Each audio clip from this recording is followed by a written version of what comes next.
O Partido Liberal venceu as eleições do Canadá nesta segunda-feira. A sigla é a do atual primeiro-ministro do país, Mark Carney. Assim, os liberais se mantiveram no poder, mas formam minoria no governo. Isso porque o partido não garantiu os 172 distritos eleitorais necessários para obter a maioria. A Câmara possui 343 cadeiras. Tendo a minoria, Carney terá que fazer acordos com outros partidos para ficar no poder. Na madrugada dessa terça-feira, o premier disse que está animado para trabalhar com os outros partidos. E aí eu já pergunto para o Duda Teixeira, que está aqui conosco. Duda Teixeira, muito boa tarde. Ele pode agradecer, o Carney pode agradecer ao Trump pela sua eleição? Inácio, boa tarde. Certamente. Pode mandar um bolo lá para a Casa Branca, né? Flores. Vai ser taxado.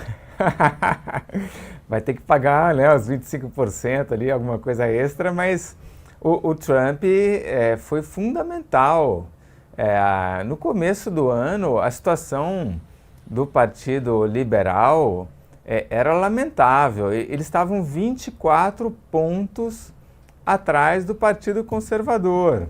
E estamos numa eleição que acontece em abril e ele consegue vencer, ainda que por uma margem baixa. É surpreendente a recuperação que aconteceu. E várias razões, né? A gente já tinha um partido liberal, lembrando que o liberal lá no Canadá é de esquerda, que estava já há 10 anos no poder, então muito desgastado. Já havia um cansaço com o Justin Trudeau, e aí quando o Trump é eleito, o Trudeau vai lá em Mar-a-Lago conversar com o Trump. Acho que ele entendeu ali que ele ia conseguir ter alguma influência. Vou conversar, vou ser diplomático.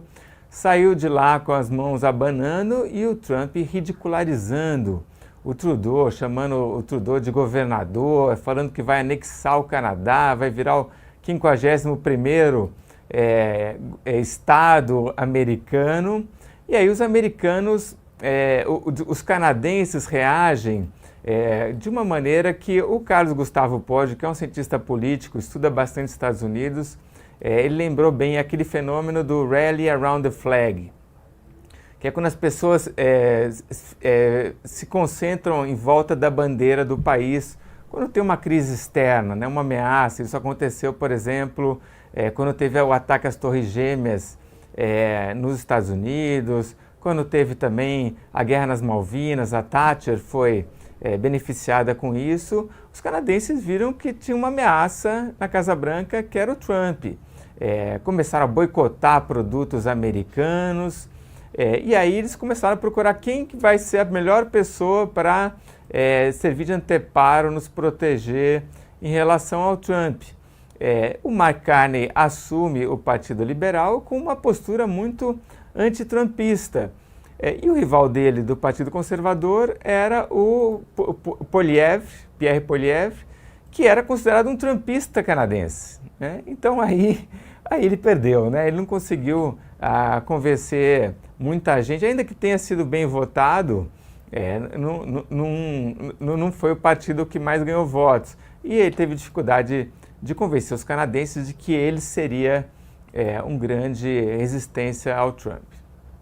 E aí a pergunta que vem é, assim como o Canadá foi beneficiado pelas posturas de Trump contra o próprio país, isso pode acontecer em outros países? O Trump acabar criando um mundo formado, influenciando negativamente as posições dele para conseguir com que outros países, a oposição tenha sucesso? Isso pode influenciar, não digo no Brasil, mas enfim, existem outros países que esse cenário pode se repetir?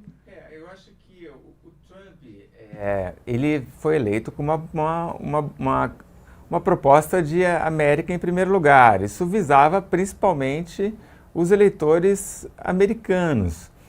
Quando isso é colocado em prática, o resto do mundo está observando e vendo o que tem a perder. Então, vem tarifaço, vem acusações de tráfico de fentanil, de ajudar a imigração ilegal, e várias medidas que acabam tendo efeitos, né, na bolsa de valores desses outros países, né, entre os produtores. E aí ele pode ajudar tanto a situação quanto a oposição, vai depender de como o governo de cada um desses países se relaciona com o Trump. Vai ser interessante acompanhar o fator Trump, que, como a gente fala, parece que todo dia tem uma surpresa, nem sempre confiável. E falando sobre Trump, uma pesquisa Latam Pulse, na verdade Latam Pulse, apontou nessa segunda-feira uma queda na percepção da imagem dos Estados Unidos sob o governo Trump, no Brasil e em outros países da América Latina. Como é que a gente analisa esse impacto do Trump na América Latina? Justamente o povo que ele não quer como imigrante lá em cima, né? Exato.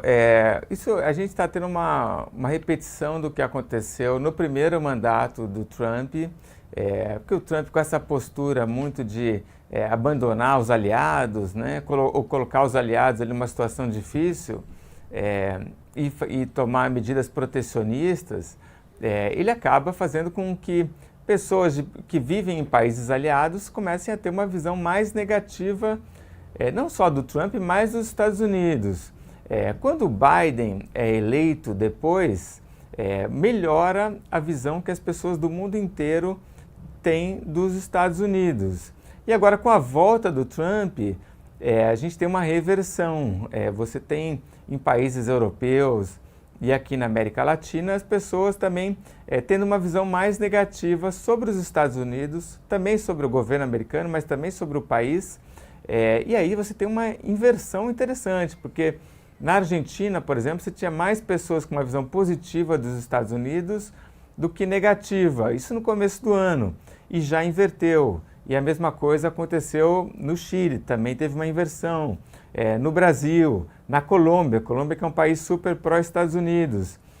Então, essas políticas do Trump que afetam outros países, até mesmo assim de não apoiar a Ucrânia, né, de ficar ali meio que ajudando o Putin, né, prometendo negociação que nunca acontece, não pressiona o Putin, tudo isso está sendo observado pelo mundo inteiro. E aí, infelizmente, os americanos que ensinaram tantas coisas para o mundo agora começam a ser olhados por uma lente negativa. Ainda falando sobre Trump, ele celebra agora 100 dias do seu governo, do seu segundo mandato. Mas esses 100 dias tem uma sensação de 2 anos, de tanta coisa que aconteceu, de tanto estresse que esse governo gerou. Qual é o balanço que você faz desses primeiros 3 meses e 10 dias? A gente até uma matéria que o João Pedro Fara publicou na Cruzoé, ele traz uma pesquisa do New York Times falando como é que as pessoas veem, né, esses 100 dias, e aí falam caóticos, outros falam excitantes, né? Então, assim, foram fortes emoções, isso ninguém pode negar. Algumas coisas ele conseguiu, ele prometeu na campanha, ele conseguiu fazer. Por exemplo, conter imigração ilegal para os Estados Unidos, né? Ele também disse que ia deportar imigrantes ilegais, ele está fazendo isso, né?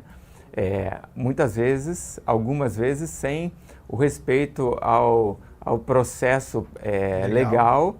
E tem imigrante que não é imigrante, que tem cidadania americana, tem família nos Estados Unidos, está legalmente nos Estados Unidos, foi colocado no avião e está numa prisão para terrorista em El Salvador, né? O caso, acho que o nome dele é Kilmar Garcia, um porto-riquenho. Mas, enfim, apesar dessas coisas que são condenáveis, né? Vai contra direitos humanos, ele prometeu e ele entrega. E é uma posição popular nos Estados Unidos. Os americanos estavam reclamando disso, tem que fechar a fronteira.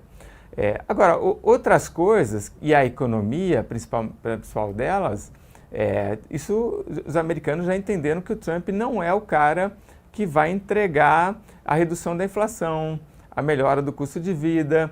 Eles veem que essa história de tarifaço vai aumentar o preço dos produtos americanos que são importados de outros países ou que estão sem peças que são importadas de outros países. Eles veem que a guerra tarifária com a China também vai trazer problemas, por exemplo, produtores de soja nos Estados Unidos não vão poder mais, não serão mais competitivos para vender soja para a China, espaço que o Brasil pode ganhar vendendo soja para a China agora. Então, assim, essa ilusão de que o Trump tinha uma solução mágica, art of the deal, que ia criar ali uma coisa fantástica para melhorar a economia americana, isso daí já está passando. E a outra questão importante é a questão mais do comportamento, né, da luta contra o identitarismo woke, que de fato nos Estados Unidos já parece que tem um movimento de que isso aí está acabando, né? Mas ainda tem uma briga grande a ser feita, principalmente com as universidades, né? As universidades ainda são um espaço muito dessa cultura identitária, e aí nisso o Trump ainda vai ter uma briga grande pela frente. Pois é, e essa semana é esperado novos anúncios do Trump em relação à tarifa de automóveis. Tem muito analista achando que ele vai recuar mais uma vez, porque impactou muito a indústria americana, essa questão de taxação de automóveis e autopeças como um todo. Então, todo mundo no mercado financeiro com quem eu conversei já não leva tanto em consideração nem as ameaças, nem os recuos de Trump, porque o pessoal sabe que o que hoje está escrito com toda certeza, com segurança, talvez daqui 2 semanas ou menos até, ele recue. E a mesma coisa, o contrário. Talvez o que agora ninguém está colocando no radar, daqui 1 semana se torne uma questão. Então, o caos virou o novo normal.